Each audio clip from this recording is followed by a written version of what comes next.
Gandhinagar flying સ્કોડની સૂચના મુજબ આપણે ભૂસ્તર વિજ્ઞાન અને ખનિજ ખાતું પાટણની તપાસ ટીમ દ્વારા અમે અહીંયા જે બિનઅધિકૃત ખોદકામ એમાં જે એક હિટાચી મશીન ખાડામાં છે અને 2 ડમ્પર પકડ્યા છે અને આગળની કાર્યવાહી ચાલુમાં છે કે આ એરિયામાં લીજો આપેલી છે સરકારશ્રીની અને તે પ્રાઇવેટ સર્વે નંબરમાં ત્યાં પડી છે એટલે એ લીજોમાં ભરવા આવ્યા છે અને પ્રાઇવેટ સર્વેમાં જે ખાડામાંથી જે બિનઅધિકૃત જે ખોદકામ છે ને એ આપણે પકડી દીધું એ બધું હવે આગળ મતલબ સર્વે થઈ ખબર પડશે.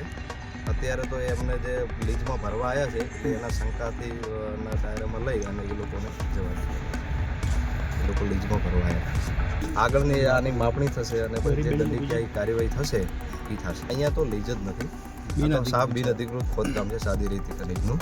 અહીંયા કોઈ લીજ જ આપેલી નથી સરકારે. અહીંયા આ ગામમાં મતલબ લીજો છે, આજુબાજુ આ બાજુ છે, આ બાજુ નદીમાં છે, નદી પટોમાં છે લીજો. એક છે નામ એનું દાસુરા દીમ મોહમ્મદ મોજમ ખાન. હા, પછી આગળ એમાં છે બીજી આગળ 2-3 લીજો છે આ બાજુ. આજે પ્રાઇવેટ સર્વે નંબરમાં ગાડીઓ પડી છે એ લોકો કે અમે લીજમાં ભરવા જઈએ છીએ એટલે આપણે એવી રીતે શંકામાં લઈ અને જવા દઈ શકીએ. બાકી જે બિનઅધિકૃત ખોદકામમાં જે અત્યારે જે સાવ નદીમાં છે એ 2 ગાડી અને એક મશીન પકડ્યું. અમારા રેકોર્ડ ઉપર અત્યારે નથી, અમે બીજા જિલ્લામાં છે. અમને કોઈ રેકોર્ડ ચકાસણી કરે ખબર પડે. બાકી અત્યારે અમારા માટે આ બધું એરિયા નવો છે.